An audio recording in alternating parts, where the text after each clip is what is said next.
tuli mu kayisanyo nga bannayuganda ndowooza era n'aba South Africa we bali okwetegekera empaka eza AFCON qualifier March day 5 ate era nga ne March day 6 nayo teri wala kubanga okwosa enkya ku Friday tulina kubeera mu kisaawe Namboole nga tusiitaana n'eggwanga erya South Africa naye ate ku lunaku olwokubiri olwa Sabbiiti ejja tuba tulina okugenda mu kibuga Brazzaville okuzanya n'eggwanga erya Congo. Ababirigi ababiri be bagenda okubeera ku touchline eya omupiira guno genda okubeera Namboole kubanga ne coach waffe Paul Put musajja mubirigi ate era n'atendeka South Africa Hugo Bruce naye musajja mubirigi. Wabula mpira guno gulimu obunyomero buwerako.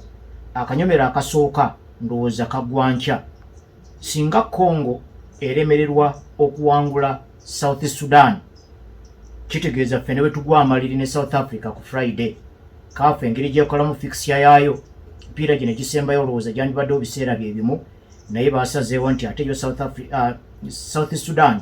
ekyaze Congo olunaku olw'enkya kati ate ffe nga tuzanya nkeera nga twategeddedde ebyaguvuddemu. South Sudan ebadde eraga nti egenda improvinga mpola mpola naffe bwe twakyalayo juzi era baatutigomya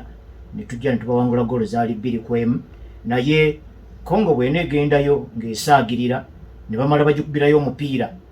kiba kitegeeza nti ebinaava mu mupiira e Namboole bijja kuba tebiina na mugaso guli awo kuba bwe twogera bino tebo eraga nti nno Uganda yekulembere ne points 10 ate yo South Africa neddako ne points 8. Kino kiba kitegeeza nti singa Congo bagikuba omupiira gwayo enkya nga South Sudan abakubye kifiiriza kubanga yeebe kuba kifiiriza olw'okuba nti yo tekyasobodde kuyitamu genda mu mpaka zino za AFCON naye ndowooza nabo bandiyagadde okwepikamuko olw'epika naddala nga bali waabwe waakiri bafuneyeko ku wiini ewaabwe era singa tubaddewo ne bannayuganda abangwawo bandigenze ne bayambako kuba olube nga balukuba abakongo kubanga jjukira Congo gye tusembyayo ate ng'eri waayo mu Brazzaville kati twandiyagadde okutuuka eyo nga ffe ekintu twakiggusa dda n'olwekyo singa Congo bagikuba omupiira olunaku lw'enkya kitegeeza ku bubonero bwayo obuna eba teyongeddeeko bw'ebanga teyongeddeeko kitegeeza ffe ne batukuba goolu 8-0 nga tubakyalidde omupiira ogusembayo baba bakoma bukomi ku points 7 nga tebalina basobola kusinkanira South Africa eya points 8 nga tetunnasamba ne Cranes eya points 10 nga tetunnasamba. Kale nno okutwaliza awamu kyekifaananyi muyinza okulabira mu March okutandika n'olunaku olw'enkya naye aba South Africa bano batulinamu ekimiirimiiri kuva lwe twagenda ewaabwe ne tubakwata mu kirevu ne tukinyoola ate ng'omwaka baali bagutandise bulungi na kuwangula mudaali ogwa bronze mu mpaka za AFCON ezabadde Ivory Coast kubajjukira batutte ekifo ekyokusatu bagiwulidde nga insult bawulidde nga ffe ababa basusonkereza era okwepika kwabwe kwonna baagala kujja mbu batufiireko wano naye obuzibu kwe kwagala otufiirako ate naffe ne tujja ne tubatokosa ne batuwulira. Uganda ebadde ekyalabise bulungi mu mpaka zino oluvannyuma lw'okuwangula emipiira gyaffe gyombi egyawaka ne tugenda ne tuwangula asemberayo ddala obunafu mu kibinja ku bugenyi asinga amaanyi mu kibinja ne tugenda tumuggyako draw ya 2-2 ewaayo. Cranes ebadde eseeyeeyeza bulungi tetumanyi shape egenda kugirwamu basajja bana bafana wadde nga beewaga naye waabwe si birungi nnyo kuba ne president wa federation yaabwe mukulu Dane Jordan ennaku zino ali mu kaduukulu baamuzudde nti nno yawuutanya omusimbi ogw'omupiira wakati wa 2014 ne 2018 kwoteeka ne chief financial officer we Groni Hulio bombi bonjogera bino bali mu nkomyo. Kale nno tetumanyi oba ebyo binaakenenukira mu nkambi yaabwe naye ndowooza nti mutendesi waffe alina kweteekateeka kulaba nga abasajja bano tubakaliga ate nga tubateeba byombi tulina okubigatta wamu. Tulina okwekunizaamuko kuba gwe tuzannya munene atulinako n'akadubudubu naye ate tulina okulekawo akaaganya akabalumba kuba tetusobola kusambirira draw kale kejje buzzi naye twandibadde tusambirira win nga kijja kusinziira ku bazannya banaalondebwa instructions abatendesi ze banaabawa n'engeri gye baneeyisaamu okuteeka instructions ezo mu nkola. Naye bo e South Africa bo batandise dda n'okutunda tickets ez'omupiira ogwa South Sudan kubajjukira bye basembayo okukyaza South Sudan nga bali waabwe era lwakuba omupiira South Africa gwa layisi simanyi kubasinziira ku kuteekawo gundi zino miwendo gino kuba ntunuulidde ssente zaabwe mu rands buli tiketi eri ku rand 6 mu za Uganda guba omutwalo gumu mu 2240 no ekibanga tickets kakati ziri ku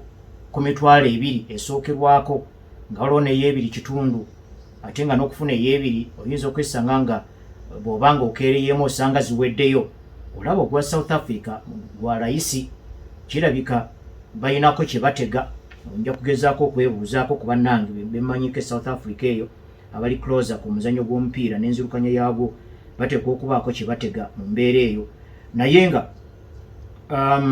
abasajja bano bo tiketi zaabwe batandise dda okuzitunda nga nawane waffe tiketi ezitundibwa weziri olwaleero okwetegekera omupiira ogw'okwosa enkya. Bw'otunuulira ku bavubuka mu mipiira gino gyonna egisigaddeyo ebiri, singa Uganda ne South Africa tusukka mu points 10-10, Congo ne weba ewangudde mugundi mu South Sudan era Uganda tuba tuyitamu, kubanga olw'okuba nti wetwogerera bino nga tunaba kusamba mipiira gino, Congo erina obubonero 4, South Africa erina 8 ate ne Uganda tulina obubonero 10. Congo teyinaako ngeri yonna gyejja kuweza bubonero 10 kutuuka ku bwa Uganda. Waliwo yabadde ambuulira nti ate singa Congo etukubira ewaayo ate kiki? Ekyo kisobola okujja singa tulema okufuna akabonero konna ku South Africa ate yo Congo negenda newangula South Sudan ate naffe netukubira ewaayo. Awo ebya head to head biyinza okujjawo kubanga ffe wano twaba kuba goolo 2 ku bwereere Abakongo, ate singa bo batuwangulira ku goolo 3 ku bwereere kiba kitegeeza ku head to head baba batuyiseeko. Naye olowooza nti abavubuka basobola okufungiza omupiira guno gwa South Africa nga tuli awaka gwensinga okwettanira, gwensinga okwetaaga, kubanga bwe tunaalinda okutwaliriza nga ogusalawo gwe gwa Congo gwe gusembayo ate nga Congo eri waayo bayinza n'okutubbirayo. Kirungi ne tuva eno ng'ekintu twakinyirizza dda, naye ekirungi tugenda kumala kulaba mupiira gwa nkya nga South Africa nga Congo ekyalidde South Sudan. Ebinaabivuddemu singa South Sudan ekuba Congo kiba kyawedde dda. Awo South Africa ne bwejja wano netukubirawo kitegeeza nti ffe tuba twayiseemu dda, kubanga ku bubonero 4 bwe bayina Abakongo nga tebannaba kuzannya lunaku lwa nkya ne bwe batukuba goolo 8 ku bwereere ku maakidde 6 esembayo, ekinene nnyo baba bakoma 10 ku points 7 ate nga ffe tuli ku 10 ne bwe tutayongera kufunayo point n'emu. Naye olw'okuba nti nno omupiira guno buli mupiira ogusambibwa gwe gutunda gunnaagwo, kiba kirungi nnyo ne tuteekawo omukululo ogwo ogugamba nti Namboole twafuulawo tonjogera mwange. Bwe tufuulawo bwe tutyo kibaako engeri gye kisikiriza abawagizi ku maaki eddako kuba tuddamu World Cup qualifiers eza mu mwezi ogwa March ate mpozi n'ekira tulina empaka eza CHAN mu mwezi ogwokubiri ogw'omwaka ogujja nga tunabagenda mu World Cup qualifiers. Nolwekyo kirungi nnyo okulaga nti ewaffe Katiro kirinako confidence gye kiweereza mu bawagizi, olwo ne tutunda emipiira egiddako egyawaka, kubanga abawagizi tebakyayagala nnyo bizibu ebyo, balina ebizibu ebibamala. Naye bwe bajja eyo nga wiini yakubuusabuusa, bw'okiba nga ttiimu etaddewo embeera nti awaka si Katiro ajja yenna asobola okutwalirawo obubonero, oyinza okusanga batandika okweveera. Naye bwe bawulira muli nti nno kisoboka tibakirabyeko okumala ebbanga Uganda tegyogerwa mwayo, kitegeeza nti buli maaki gye tusamba eba etunda maaki eddako. Kale n'abavubuka bandibadde bafutubbala ku South Africa eno ne tulaba engeri gye tugikamulamu kye tugikamuddemu regardless ku binaabivudde South Sudan. Naye nga kyo kiri nti singa Congo bagikuba omupiira olunaku lw'enkya, Uganda emipiira egisigaddeyo ebiri ne weetefunamu n'akabonero n'akamu tuba twayiseemu dda ogenda mu mpaka za AFCON 2025 mu ggwanga erya Morocco. Naye okubyogerako mu kweyagaliza ffe ng'abantu ba bulijjo kiwulikika bulungi, naye ye omutendesi ayingira wali mu kyoto alina okututeerawo embeera etuukiriza ffe betwagala. Tulabyeko ku bazannyi baffe abalabise nti bo babadde constant factor nga buli kumpi mu maaki bagizannya. Abavubuka ba Rogers Mato, ba Dennis Omedi, ba Khalid Aucho, ba Aziz Kayondo, Bevis Mugabi okujjako Kaprados ne Muhammad Shaban abatandika campaign eno nga kati tebakyalimu mpozi ne Elvis Bwomono oyinza n'okuteekako ono omulenzi gundi atayitibwa Derek Nsibambi naye bano abalala bonna babaddewo kati kijja kubeera ne gundi yakatwegattako Taddewo Lwanga yakatwegattako kugezaako okugumya wakati awo awali bano bamusaayi muto ba Bobosi bya Ruhanga ba Sekiganda awagezaako okuleeta mu dimension ey'enjawulo n'olwekyo bwe naalabanga wakati awo Kalidyawo kyo ayimiriddewo ne Taddewo Lwanga nja kufuna message okutandikirawo nti nno coach tayagala kutuggula nnyo wakati naye ate aba alekamu element ey'okulumbamu muli tewandisuubidde ba defensive midfielders babiri kubeera mu match y'emu nga tiimu eri waka oba osuubidde okuteekamu defensive midfield omu olwo tiimu esobola okubeeramu n'abazannyi abalumbi abawerako naye obanga ozannya munene nga South Africa bwe babeeramu ababiri kitegeeza waggumidde oyina abazannyi abali defensive minded mukaaga ng'okwotaddeko ne goalkeeper abeera wa musanvu kaakati eno mu maaso tuba tulina okubeera n'abavubuka abali exciting abavubuka abalumbi abavubuka abateemotyamotya mu kulengera katimba abavubuka abalina obutetenkanya obw'enjawulo abavubuka abayambagana abavubuka abasuubira okukola ennyo kubanga singa omupiira tugusuulawo tugusudde wonna South Africa nga yeguyina tosobola gamba nti kusinziira ku profile yaabwe tosobola gamba nti no tubalekeza abika emipiira muba muyina okudda okuyambako mu ngeri y'okute kubanga bano bannammwe abatandikira wano mu defensive midfield mu double pivot baba bazzeeyo dda okuba kibaasi kakati muyina okukomaakomawo kwaawo mukomawo muba muyina okubanga mwetegese nti oba omupiira tugweze kugujjawo na kiwugwe oba tutya emisinde gye girina okuddiŋŋana akoowa yavaamu si bino byakusamba kutwaliriza budde instructions zino bwe zinaabanga abavubuka bazitutte bulungi ne baziteeka bulungi nnyo mu nkola ndowooza nti nno tujja kulaba match Uganda ng'eyitamu okwosa enkya tuyinza n'okuyitamu nga ne match tennasambibwa singa baganda baffe kuba bano baganda baffe aba South Sudan era tubadde tubalaba n'emipiira gy'amasaza wano era ne ku mupiira gwe baazanye Namboole kwe twabakyalizza nga Cranes baataddeyo n'ekipande ekibaza obwakabaka bwa Buganda mawanga nno mangi agazanya mipiira gy'amasaza naye nkadde sinnalabayo ggwanga ddala lyonna lyawanisa ekipande bwe kityo naye aba South Sudan bo baatulaze nti nno naye bo basiima emipiira gy'amasaza gireze abavubuka baabwe era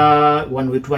wetubayitira baganda baffe n'okwagala okubaagaliza waakiri bawanguleyo ku match emu naddala nga bakimanyi nti nno match de 6 esembayo bagenda awazibwa ennyo okukyalira South Africa eri emmanga ewaabwe kiyinza okubeera ekizibu naye babeera awaka nga bazannya omukongo atali bulungi nnyo bwe tubateekerako obuwagizi n'okubasabira oba oli awo bayinza okukikola naye mu kukikola kiyinza okubasanyusa for national pride naye ate naffe Uganda tuba tukiganyulamu kubanga singa bakuba Congo Uganda tuba tuyitamu nga ne match tetunnaba kugisamba simanyi oba kinatta akatale yinza okutta akatale ka Cranes kubanga singa ova eno ng'okitegedde nti nno Cranes yayiseemu dda ondowooza gaye ate nkimayo ki naye temukola ekintu ekyo mbeegayiridde kubanga abawagizi tuba tuyina ate okukolawo embeera eyeetegekera empaka eza AFCON ze tugenda okutegeka 2027 bwe tunaabeera tutyo nga tulagayalagaya tetulabikana bulungi ne kamera zisikanga ziraba bifo bikalu tukijja kuweereza message nnungi eri abavujirizi ab'empaka eza AFCON Uganda zegenda okutegeka mu 2027 fe abawagira Brazil tugenda kusambamu leero midnight awo nga tuzanya eggwanga erya Venezuela mu World Cup qualifier nze nno mpulira bulungi bwe mpulira okwerumaaluma kwa Pep Guardiola ene Bungereza mpulira bamukubagana bamugirira ebisongovu aweddemu nakinaki njagala trend eyo yeeyongere batuuke bamunyiize ekyakuule adduke mu Man City Brazil yo yamuteeze dda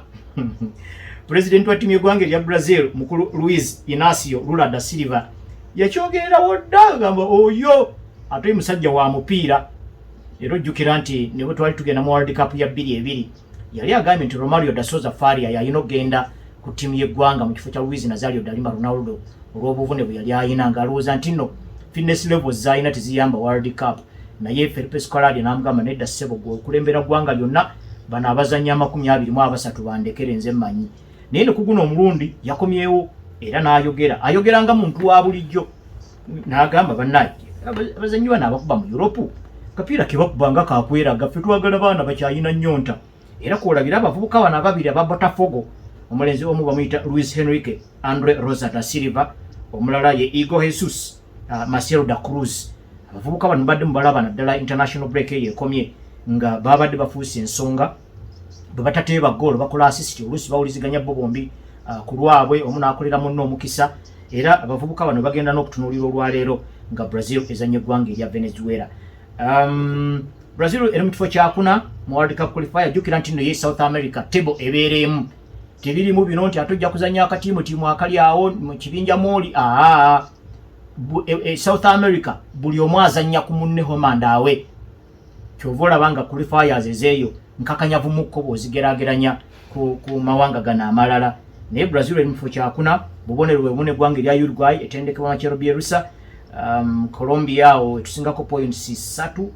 be bali mu kifo ekyokubiri ku table Argentina yekulembedde ne points 22 kale no zigenda kudda okunywa olwaleero saawa 6 ogw'ekiro olw'okumunana kitundu abanaalaba Argentina ng'ekyalidde Paraguay ne ku 9 abanaalaba Ecuador ng'ezanya Bolivia egyo nagyo gyegiri mpozi ne Santos banne yakomyewo mu kibinja ky'abamywera yali teddangayo mu myaka 10-12 naye yadde mu kibinja ky'awansi naye kaakati yakomyewo waliwo amawulire mu bufunze muzeeyi wakazi Claudio Ranieri akwasiddwa omulimu gw'okuddamu okutendeka ttiimu eya AS Roma azzeeyo mulundi gwa kusatu azze mu bigere bya Ivan Juric eyafuumuddwa nekibanga kitegeeza nti mweno kalenda ya yokka ey'omwaka guno 2024 Roma ekyusirizaamu abatendesi emirundi kaakati giweze 4 miramba wabaddewo abatendesi abalala badde balowoozebwako era waliwo ekibinja ekyazeeko e Bungereza okwogera mu Conor Frank Lampard naye engeri gy'annyonnyoddemu teyabamatiza engeri gy'agenda okukwatamu pulojekiti yaabwe ekitegeeza yagudde interview Vincenzo Montella yabadde omulimu wagwagadde naye ejjukira kati atendeka ttiimu y'eggwanga erya Turkey ate engeri gy'eri international break yabadde ateekateeka ttiimu ye okuzanya eggwanga erya Turkey okuzanya eggwanga erya Wales n'erya Montenegro kati naawo ne mpozi Massimiliano Allegri y'omulimu yaguganye nga naye bamuguddeko bubi ttiimu erina ebizibu ate omusuuleko projekiti empya bweti abadde atalaze takyakola okumala akabanga agamba bagira bamulekamu akati awalala Brighton and Hove nannyiniyo omukulu Tony Bloom musajja akoze ebyewuunyo mu ttiimu eyo naddala okusigala nga ttiimu ye kuba omupiira ogunyuma okulaba ku maaso nga ne bwoba sijja owagira owandiyagadde okulabakoko ku match balina engeri gye bayungulamu abavubuka abalina talanta ensukkulumu babafunira ku layisi ate ne babafuna nga talanta nnene ddala ate n'engeri gyafunamu abatendesi nayo giraba nga nayo yamuzinzi kuba kakati ono Fabian Huzera oyinza n'okulowooza nti abaddeyo mu akademi eyo oba ng'atendeka ttiimu ento eya Brighton and Hove yakajja ne Bungereza yakajjamu n'emyaka giigyo gya musambi wa mupiira naye olaba ttiimu esambira ddala kumpi kyekimu ne Roberto De Zerbi yali atendeka newankubadde nga ne De Zerbi naye baleeta muleete okubira ddala ku Graham Potter nga bakola ebintu byebimu bifaanagana newankubadde nga abatendesi banjawulo naye omwami ono ayagala kuyiwa oba okugoba bascouts bonna badde bayambako okuleeta abazannyi ayagala kuyimirirawo ku data omusambi bakuŋŋaanyaako data kwatako osamba otya yinginiyo yenkana ky'obunene oli mu pakasi oba oli awo amaanyi go gakuli mu bwongo olowooza speed kati data oyo bwakuŋŋaanyizibwa boko basinziira okusalawo nti oyo omuzannyi agulwe oba aleetebwe oba nti ono ateebwa agende naddala ng'aliko akasente kubagenda okubako enjawulo omwami ono bw'otunuulira ebintu bye byakolamu byajjamu ensimbi ng'ogyeko omupiira mwami muntu wazaala nnyo zaala abagenda mu bya beeti bino abigendamu nnyo ddala naye emirimu gye gyonna agitambuliza ku data collection era agamba nti eno department gyagenda okwongeramu amaanyi ba scouts bagende nga abakendeeza paka lwanaabamalirawo ddala abagenda okusigalawo ye technical director mukulu David Weah n'omumyuka we Mike Cave mpozi n'omwami bamuyita Tim Cole omulimu gwe abadde domestic scouting manager era nga yavunaanyizibwa okuscoutinga ba midfielders bokka nga ye gwe mulimu gwe kale nno omwami oyo abadde akolera ddala bulungi kubanga wajja Moise Caicedo bozaawo lino erinenzi Kasubaleba olaba naye omulimu abadde agukolera ddala bulungi abazanyi bonna ababaddewo bano ba Robert Sanchez, ba Ben White, ba Marco Correa, bagondi ba Alexis McAllister, ba Moise Caicedo, bonna bagira ku busimbi butono naye ne babafunamu omusimbi mungi ddala. Kakati omwami ono agamba aba scout kabajjo agenda kusigala nga omusambi okunoonyereza kusinzira ku data. Nolwekyo abasambi mu abasamba nga mwagala okubako mu Europe muyina okwerwanako eyo nga toyina nakutunuddeko kasita bakwambaza ako ka vest aka kakuŋŋaanya data ne balaba emisinde gy'ofubutuka mu kisaawe ne balaba w'okongolera ne balaba weeyise otya nga ttiimu ye eri waka, weeyise otya nga ttiimu ye eri ku bugenyi, weeyise otya nga ttiimu ye ezannya opponent omuyabayaba, weeyise otya nga ttiimu ye ezannya opponent ow'omuzinzi ow'amaanyi mu mupiira mu ggwanga, weeyise otya nga mu derbies emipiira egiriko embiranye oba emipiira egisalawo abasambi abamu akapiira kebeera bweveezi mu match ennene abeera mu kukankana. Kakati oyo yonna data bamukuŋŋaanya bagenda okukubira akasimu nga bakumanyi n'okusinga gwe bwemanyi. Kakati nno omupiira eyo gigutunudde Tony Bloom gyayagadde okugutunuza. Olunaku lwajjo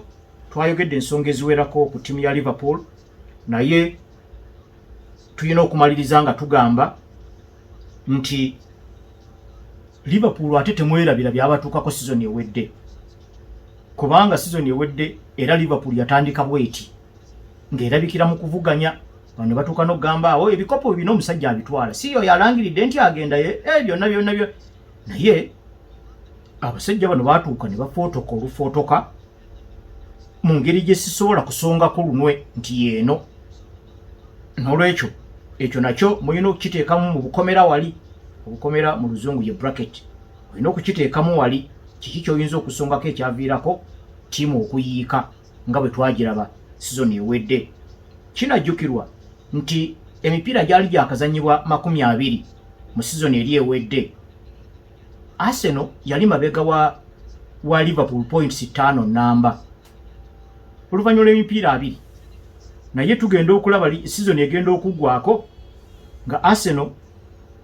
esinga Liverpool points 7. Kitegeeza oluvannyuma lw'emipiira 2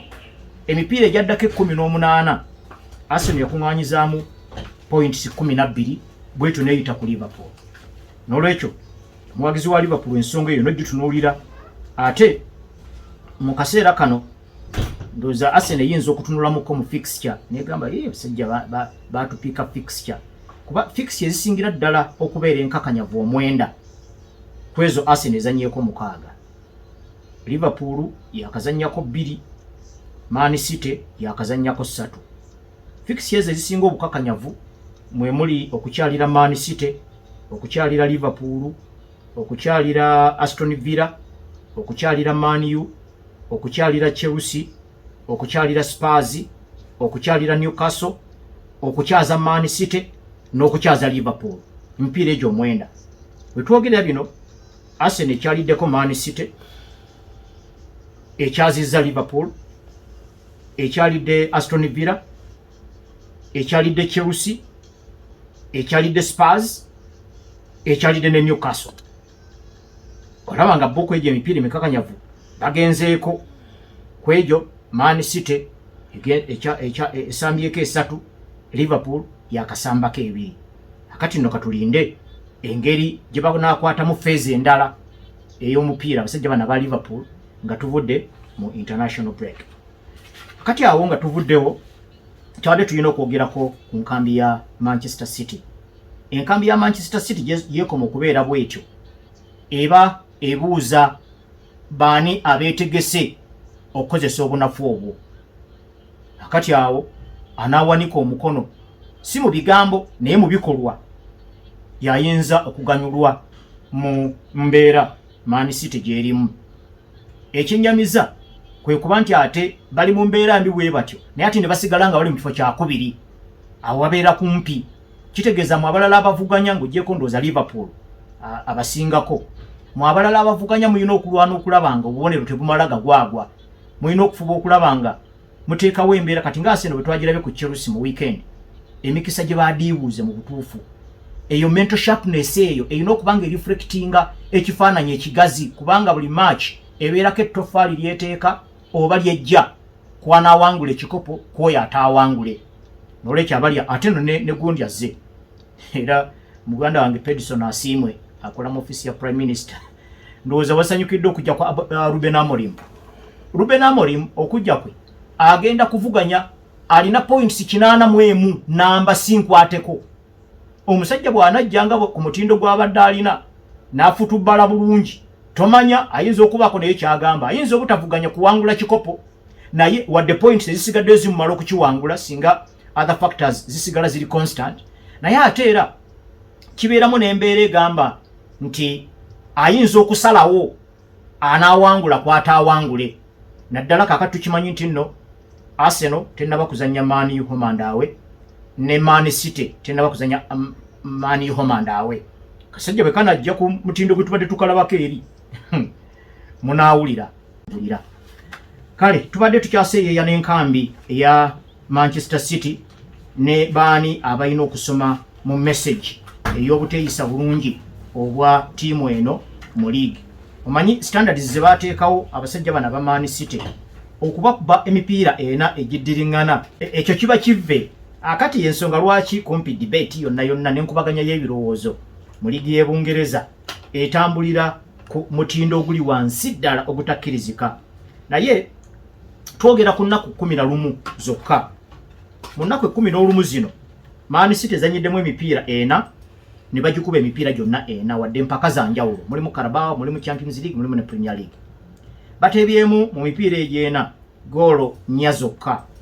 ate bo ne bateebwamu goolu 10 mu space ya nnaku 11 zokka. Ebintu bino Pep Guardiola tatera nnyo kubisanga bw'omunoonyerezaako ko ojja kubisanga ng'akyali mu Bayern Munich 2015 awo yagenda n'agwa amaliri ne Borussia Dortmund mu DFB Pokal ne bamukubira mu penalty newankubadde nga kino mu mateeka g'omupiira tiimu bwe zigwa amaliri mu ddakiika 9 bino ebyogenda mu penalties tebakibala wadde muba munoonyaako awangula era kubeerako awangula naye go amateeka g'omupiira gagubalanga omupiira ogwa draw oba ogwagwa amaliri naye awo wo bw'oba otaddeko loose eyo yagiddiriza 2-0 Bayer Leverkusen gye yamukuba ne kuddako Barcelona okumuwa ekyaggoolo 3 ku bwereere mu semi-final za Champions League ne Augsburg bakuba goolo emu ku bwereere. Ogwo gwe mulundi Pep gwe yali awuliddeko ku mbeera eyo kati ate eno yittiimu ya Man City yokka kyaliwo mu 2006 nga ne Pep tannaba kujja okubakuba emipiira enegiddiringana gwali mwaka na gwakubiri nagagga ono Sheikh Mansour bin Al Nahyan yali yakakwata mu ttiimu eyo nga nannyiniyo myaka 2 gyokka bakimukoleramuko so tekibadde nnyo kya bulijjo yensonga lwaki kikoza amawulire ne kireeta n'enkubaganya y'ebirowoozo okuva mu bakugu ab'enjawulo. Kakati gwe w'omupiira olina kwebuuza nti Man City bw'ebeera bw'etyo mmwe mulina kwetega mutya okukozesa obunafu obwo bweraze. Kakati nze yawagira Brazil njagala Pep ebimutame eby'Ebungereza tumuwe wali kaddiiru atendeke Brazil kubanga ebintu abimanyi era kyalimu omuliro ogwo oguyinza okuyamba ku Brazil naye nga ensonga oyinza okusonga kuziwerako kuba akabi tekabula musombi. Okuvaawo kw'omuzanyi Rodrigo Cascante Hernandez kikulu nnyo mu ngeri gy'abadde ayisaamu ttiimu eyo ebbanga lyabadde ng'agisambira naddala era olabira ddala ng'omuwaatwa munene ogw'emirimu gye nga weeguli newankubadde yali alangiriddwa nti ajja kumalako sizoni nga takubyemu naye okusinziira ku bye yagambyeko bannamawulire agamba sizoni eno ayinza obutagimalaako ayinza okujja nga wakyabulayo emipiira nga giigyo ekyebuuzibwa alijja ayina boogi bwenkana ki bagiwandise sharpness okusobola era ttiimu ye anaagisanga wayinza okugiyambira. Kakati bw'ojjako obutabaawo bwa Rodrigo Cascante Hernandez awo mwennyini mulimu ekibuuzo Pep Guardiola agenda akoowa yatandika ddi okuyimirirawo ku muzannyi omu okusalawo baawangula oba taawangule. Tubadde tulaba ng'agula abazannyi abalina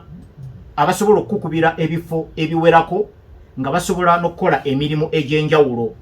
nga ne Pep Guardiola yennyini asobola okuteekawo enkyukakyuka y'obukodyo okusobola okubikka obutabaawo bw'omuzannyi. Twalaba Sergio Aguero bwe yavaawo yamalako sizoni namba nga talina namba 9 oluusi nga mu maaso asomerayo Ilkay Gundogan oluusi n'asomerayo Kevin De Bruyne oluusi n'asomerayo ono muvubuka Phil Foden waliwo ne maaki ezimu ono Joao Cancelo gwe yakubisa 9 timu era nejja netwala ekikopo kati ki kyakyuka Pep agenda akoowa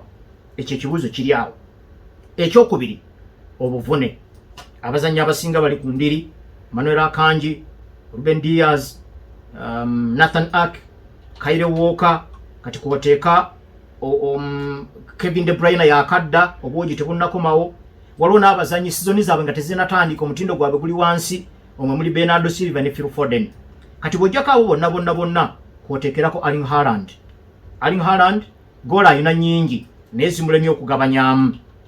n'eddibu eryalekebwawo Julian Alvarez eyagenda mu ttiimu ya Atletico Madrid neryo tewaliwo obujulizi bulaga nti nno lyabikiddwa naye ate wano weweebuuliza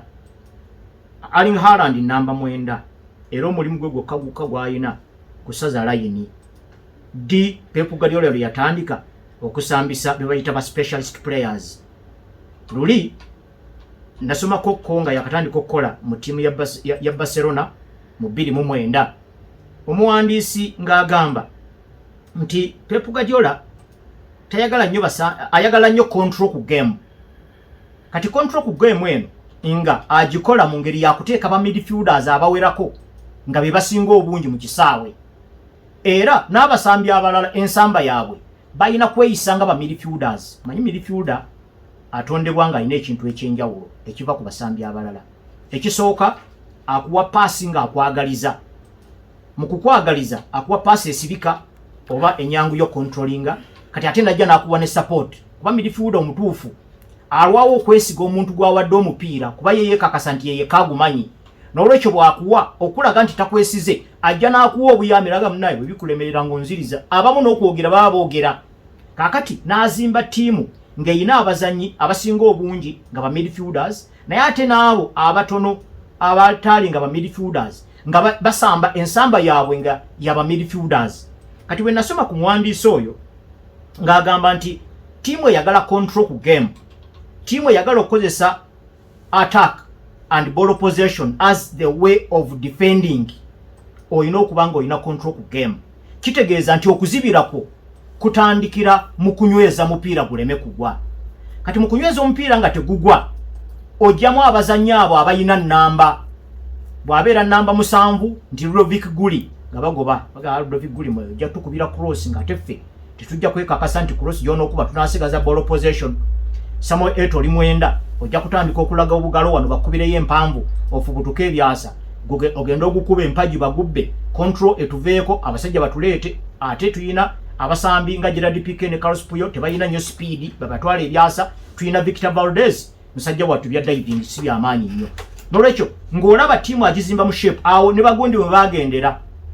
ono omulenzi Edmilson Brazilian ne Deco Anderson de Souza kaakati yegondi ye sporting director wa ttiimu ya Barcelona mwe bagendera bano nno ng'omukulu agamba nti nno bayina technical limitations kwegamba tebayina technical flexibility eyo nti basobola okuperforminga roles ez'enjawulo tayagala bino nti nze nkuba 8 eri yaddeko era gezo ginteekemu onowulira y'okusinziira ku game plan yayinza okusalawo nti leero ogenda kukuba namba 7 oba ogenda kuyita mu wingi ya ddyo oba eya kkono toyina kubeera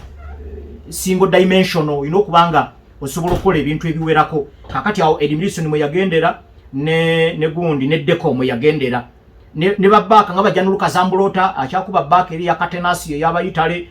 balirya ntulamu we bagendera awo kati ate Ronaldinho ekyamugobya era nga naye mulamwa gwe gumu ogw'okutta ball possession n'okuggyako ttiimu control ku game kubanga ye olw'okuba yali musazi ng'ateekinga nnyo risks n'agenda n'omupiira oluusi gy'agenda nagwo ayingidde mu opponent nga bana nga success rate ye ey'okubayitamu eringa 30%. Kakati nga ayagala alternating amanye nti no kati wono wogende wosalidde okubatwalira omupiira olina okuba nga oli sure nti ogenda kuba beatinga. Naye bw'oba ng'okikola lutentezi tokivaako ekyo kyakyenga bagyeko bagire ne weesanyusa aga naye munaye genda. Kakati kwekusigaza ttiimu eri round bwetyo. Kakati okujja kwa Haaland omukulu obukodyo bwamuggwako ofuna ota specialist player nga 9 ate nga wali wabeegobako dda. Kakati ebyo byonna ebibuuzo bijja mukana akaseera. Kati ono omukulu Asha Deman oba manyage yani ali ku omukuto gwa X yefudda ngolola wano nti Liverpool yazanye dda Arsenal ku bugenyi ne Man U ku bugenyi ne Chelsea ku bugenyi ne Chelsea awaka ne Aston Villa awaka. Tinolwekyo kyengambye nti Liverpool yakazanya emipiira emizibu ebiri kikyamu yagamba giriena. Kakati mukulu wa Shademan olukalala lw'emipiira emizibu naawe oyinayo olulwo, naye olutongole teruli mu Liverpool kukyaza Chelsea, teruli mu na Liverpool kukyaza Aston Villa kubega emipiira ebiri gyabadde ku Anfield. Olukalala lw'ensomye mbadde nsoma ne venue tiimu enzibu ez'okusamba emipiira omwenda gyemmenye eja home and away ziri tiimu bbiri, eya Man City n'eya Liverpool. Awalala wonna mbadde nsoma match emwemu nga yakubugenyi. Ekyo nno mbadde nkigenderedde tebadde nsobi, naye Liverpool okuba nti yakyazizza Aston Villa. Aston Villa ngitadde ku lukalala lwa venues enzibu naddala ng'eri waayo. Nakati gw'ŋŋamba Liverpool yazanye dda Aston Villa, yazanye dda ne Chelsea, naye emipiira egyo gyombi Liverpool yabadde waka. Ate nga nze mu kujjayo tiimu ezo ndaze nti obuzibu bwazo buvaayo nga ziri waazo. Villa ng'eri ku Villa Park ne Chelsea ng'eri ku Stamford Bridge. Akati mukulu wa Shademan gwe naawe egyo girabika gikukaluubirira, naye nze soogerera ku level ya club emu, njogerera ku level ya mupiira gwonna okutwaliza wamu. Osinga kukaluubirirwawa ng'osamba omupiira. Yo Man City ne Liverpool ekulaga wadde Liverpool esobola okubirwa awaka nga wetulabe Nottingham bwe yabakubiddewo, naye ekyo tekifuula kuba nti nno Anfield wangu. Yensonga lwaki omukugu eyakoze story eno yataddemu venues, yataddemu clubs bbiri nga zezokka ezitasambika kazibeere nga ziri waazo oba nga ziri ku bugenyi. Yayogedde Man City n'eyogera ne Liverpool. Bwe yatuuse ku Aston Villa yayogedde Aston Villa ku Villa Park, n'ayogera Chelsea ku Stamford Bridge, n'ayogera Arsenal ku Emirates. Ebintu bino bya analysis tekitegeeza nti nno kijja kubeera constant factor nti yo Arsenal tesobola kubirwa waayo. Kisoboka, naye mu kutwaliza awamu n'engeri gye badde yeeyisaamu oba osobola okufuna ekifaananyi nti nno biggest percentage eba egenda kuwangulira awaayo. Naye weebale egoberera. Mukulu gundi mukulu Mugisha Atanansi musajja wa Arsenal munayo bale goberera bandabire bonna bannabuddu naddala okusinziira awo Lukaya. Waliwo ne mukulu Sali Damascus mukozi munnaffe wano antumye mbategeeze nti nno balina ekibiina ekipya kye bagguddewo bakiyita Riverside Pals. Ekibiina nno kino kirimu abaami n'abakyala abaatendekebwa mu kuzannya katemba omugenzi omugavendugwa. Kaakati nabo beekozeemu omulimu okulaba nga bajjukira mukadde waabwe oyo eyabakolamu omulimu omunene bwe gutyo. Era balinayo emizannyo gye bagenda okuzannya weekend eno ku Saturday ne Sunday wali ku Bati Valley. Babasabye mugende mubalabeko. Abazannyi mukyala Alima Namakula ajja kubaamu, Mumbeja Mariam Ndagire, Abati Nsubuga Masanda n'abo omugavendugwa be yakwatako nga bakyali bavubuka bato. Akati beekozeemu omulimu ne bagamba bagenda kuzannya emizannyo ebiri buli lunaku ku Saturday ne ku Sunday, gw'emisana n'ogw'ekiro. Era tiketi esookerwako ya mitwalo 2, waliwo ey'emitwalo 5, waliwo n'ey'emitwalo 10. Mukulu Sali Damascus agamba nti omuzannyo baguyita Sewatti, mugende mulabe ku muzannyo guno, mulabe ne talanta mugavendugwa ze yaleka ku nsi. Ensonga ya Manchester City tukyagezaako okugimenyaamenya naye obudde ndabanga obutututte kantindiggwa, ate mbadde njagala tugiwunzike tutunuulireko ku nkambi ya Chelsea, tulabekoko ne ku nkambi eya Manchester United nga Ruben Amorim yatandise dde emirimu gye, naye nga asuubiddwa okulwanirira obubonero obuwerera ddala 81 obusigaddeyo. Naye ensonga eno ku lw'obudde ndowooza nja gikwatako continuation ya bino, kubanga Manchester City sigimazeeyo. Emirimu gya Ruben Amorim ayina kweyisa atya obubonero 81 okubaako bwakuŋŋaanyaako obukkirizika. N'enkambi ya Chelsea ebadde ekyatulemye lwa budde okuva bazannye ttiimu ya Arsenal mu weekend, tetunaba kufuna budde. Kale nno ensonga eyo nayo tugenda gyogerako ku YouTube. Ogenda ku YouTube ojja kulaba nga shows zonna zijja, naye waliwo ate zenteekayo nga sizikoledde wano kubanga wano obudde muna ebulina limitation. era yensongola eno script yandibadde ya Monday yandibadde gwa ku Monday naye obudde nga tebutukkiriza kakati yensongola lwaki lubutu tuno tujje nga tukutulamu n'olwokubiri neegaana okuggwayo kakati leero lwakusatu tetusobola gitwala mu lwakuna wabula kyengenda okukola okugimaliriza ngenda gimaliriza n'ensonga ezo ku YouTube oyinza okusubscribinga leero n'osobola okuwulirako waliwo n'endala zenteekayo nga zinnemeredde wano olw'obudde n'olwekyo osobola okugendayo n'ozisangayo kuba zibeerayo buli lunaku oluusi nteekayo 2 oba 3 okusinziira ku budde bwe mba nfunye ne information gye mba nfunye gye ndowooza nti nno atugoberera wandibadde togisubwa kati wano katukome wano kambaagaliza obulamu obulungi Zerumansi David awangaale Ssaabasajja.